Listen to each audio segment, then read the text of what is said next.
بسم اللہ الرحمن الرحیم۔ حضرت معاذ بن جبل رضی اللہ تعالی عنہ حضور اکرم صلی اللہ علیہ وسلم کا ارشاد نقل کرتے ہیں کہ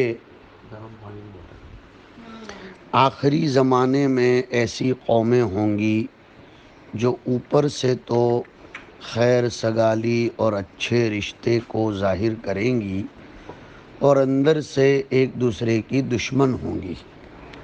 عرض کیا گیا یا رسول اللہ ایسا کیوں ہوگا؟ فرمایا ایک دوسرے سے شدید نفرت رکھنے کے باوجود صرف خوف، ڈر اور لالچ کی وجہ سے ظاہر میں دوستی کا اظہار کریں گے۔ رواہ احمد۔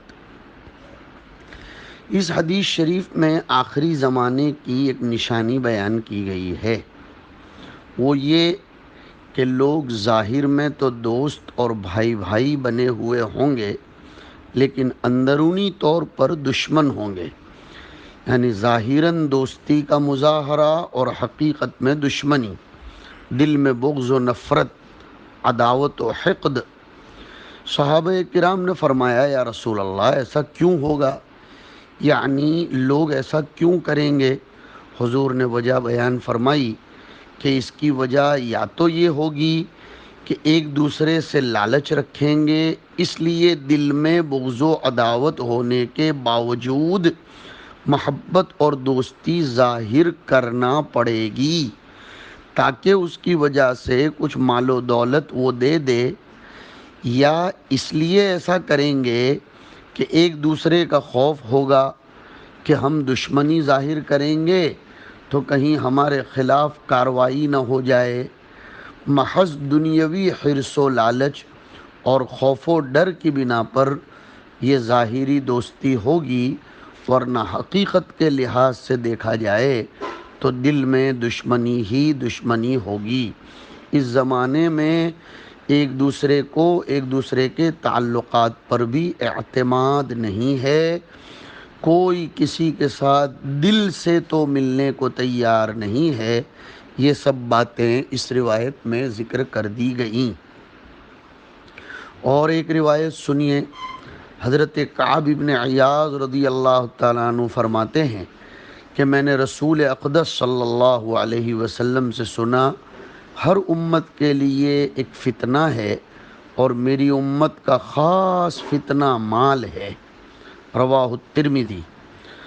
علماء نے فتنے کی تفسیر آزمائش و امتحان سے کی ہے، جیسے کہ قرآن میں آیا انما اموالکم و اولادکم فتنہ، کہ تمہارے اموال و اولاد آزمائش ہیں، اور بعض نے فرمایا کہ فتنے سے مراد معصیت و گناہ ہے، یعنی مال کے ذریعے گناہوں اور معصیتوں میں ابتلا ہوتا ہے۔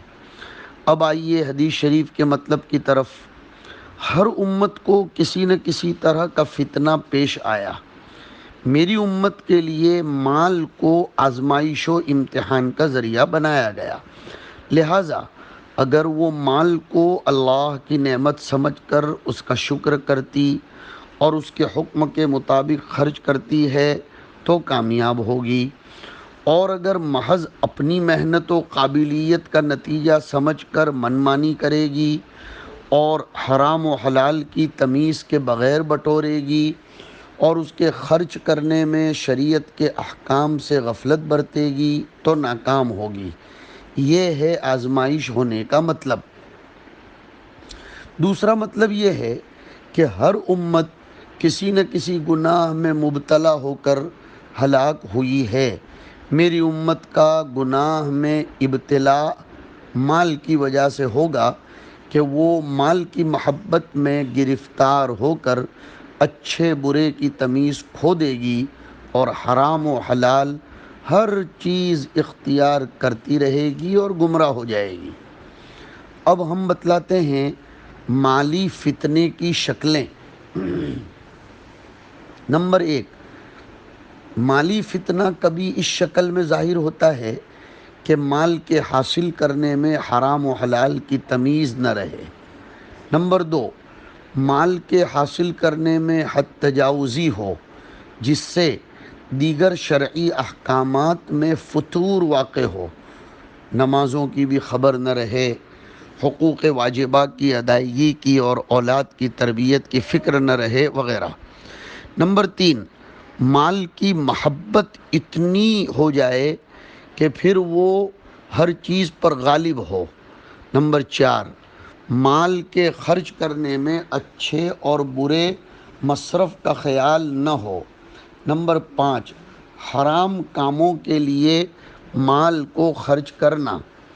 نمبر 6، فضول طور پر مال کو اڑانا۔ نمبر 7، مال کے صحیح جگہ خرچ کرنے میں بخل کرنا۔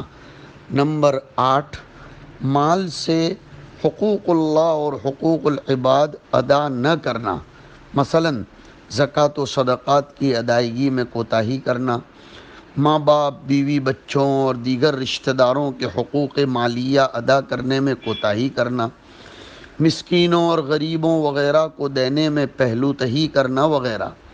ان شکلوں میں سے کچھ لوگ کسی میں مبتلا ہیں تو دوسرے کسی اور میں مبتلا ہیں۔ اس طرح یہ مالی فتنہ امت کو اپنے نرغے میں لے چکا ہے، اعاذنا اللہ و ایاکم۔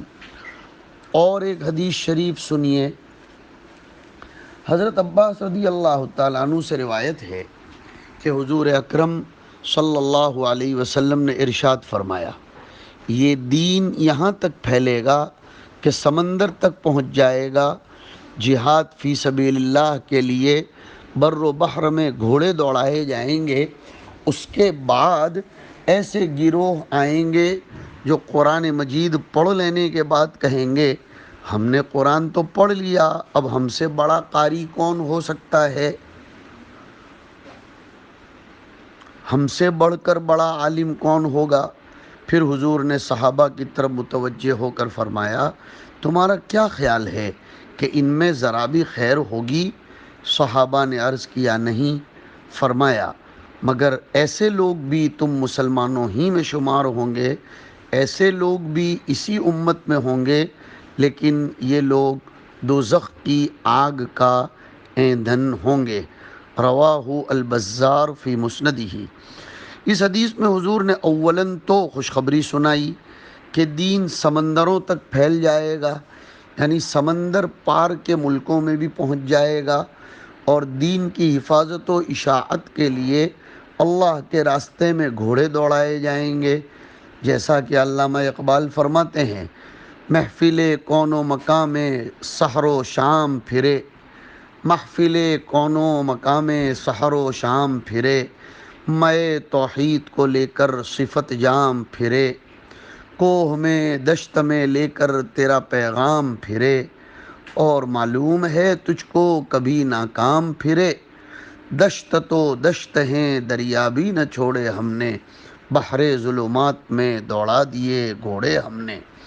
پھر آپ علیہ الصلوۃ والسلام نے اس صورتحال میں تبدیلی و انقلاب کا ذکر فرمایا، اور اس کے بعد یہ فرمایا کہ کچھ لوگ آئیں گے جو قرآن پڑھیں گے، اپنے آپ کو سب سے بڑا قاری اور عالم کہیں گے، یعنی تھوڑا سا علم حاصل کر کے بڑے بڑے دعوے کریں گے۔ یہ ظاہر پرست، مکار، چال باز قسم کے علماء ہوں گے، یا خوش الحان قراء ہوں گے جو اس ظاہر پرستی اور خوش الحانی کو سب کچھ سمجھ بیٹھیں گے۔ آخر حدیث میں حضور نے فرمایا کہ یہ لوگ اسی امت میں سے ہوں گے اور یہ لوگ جہنم کا ایندھن بنیں گے، نعوذ باللہ۔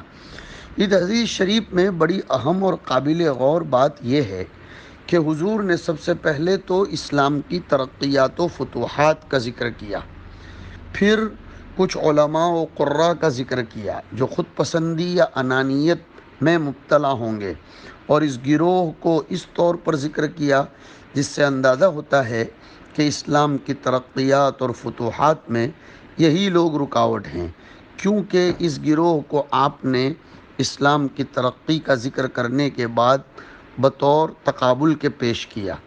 یہ بڑی قابل عبرت بات ہے اور 100% صحیح ہے، کیوں کہ خود پسندی اور انانیت کی وجہ سے یہ لوگ نہ علماء حق کا ساتھ دیتے ہیں، نہ علماء حق کو آگے آنے دیتے ہیں، بلکہ ان کے کام میں رکاوٹ ڈالنے کی کوشش میں اپنی ہمت، وقت اور استعداد خرچ کر بیٹھتے ہیں۔ مقصد صرف اور صرف اپنی انا کی تسکین، اپنی عزت و شہرت کا بقا و تحفظ ہوتا ہے۔ پھر دین کو ترقی کیسے ہوگی اور فتوحات کا دروازہ کہاں سے کھلے گا؟ اس سے معلوم ہوا کہ علماء سوء ہی اسلام کی ترقی میں سب سے بڑی رکاوٹ بنتے ہیں۔ لہذا اس حدیث میں قرآن پڑھنے والوں سے مراد برے علماء ہیں جو صرف اپنے دنیاوی مفادات، نام اور شہرت کے لیے دینی علوم حاصل کرتے اور اس کی خدمت کرتے ہیں۔ ایک بات یہ بھی ہے کہ جو صحیح معنی میں نہ قرآن پڑھتے ہیں نہ سمجھتے ہیں، بلکہ تھوڑا بہت الٹا سیدھا پڑھ کر اجتہاد کا دعویٰ کرنے لگتے ہیں اور علماء سے بھی ٹکر لینے کی کوشش کرتے ہیں۔ جیسا کہ آج کل ماڈرن ایجوکیٹڈ لوگوں میں ایک طبقہ اسلامیات سے دلچسپی رکھتا ہے، لیکن اس کی بیسیکلی اور بنیادی غلطی یہ ہے کہ وہ اپنی انانیت و خود پسندی کی وجہ سے علم شریعت کی تحصیل میں کسی اصول و ضابطے کی پابندی نہیں کرنا چاہتا اور نہ کسی کی شاگردی کا قائل ہے، بلکہ اپنی بے بصیرتی کے ساتھ قرآن پڑھ کر اپنی ذہنی و عقلی تاویلات ہی کو تفسیر قرآن اور تفہیم قرآن کا نام دے دیتا ہے اور علماء کو بھی انہی تاویلات کو ماننے کی دعوت دیتا ہے۔ نہیں مانتے اگر علماء تو جمود، ملا پن، 1400 سال پیچھے کے تعطل وغیرہ کا حکم لگاتا اور فہم قرآن سے بے بہرا قرار دیتا ہے۔ اس میں کیا شک ہے کہ یہ گروہ بھی اسلام کی ترقی میں رکاوٹ ہے۔ غرض یہ کہ اس حدیث میں قرآن پڑھنے والوں سے علماء سوء مراد ہیں یا عالم نما جہلا مراد ہیں جن سے اسلام کی ترقی رک گئی ہے۔ اگر ہمارے ویڈیوز آپ کو پسند آ رہے ہو تو لائک، کمنٹ اور شیئر کریں، اور مزید نئی ویڈیوز کے لیے ہمارے چینل دعوت میڈیا کو سبسکرائب کریں اور بیل آئیکن پر کلک کریں۔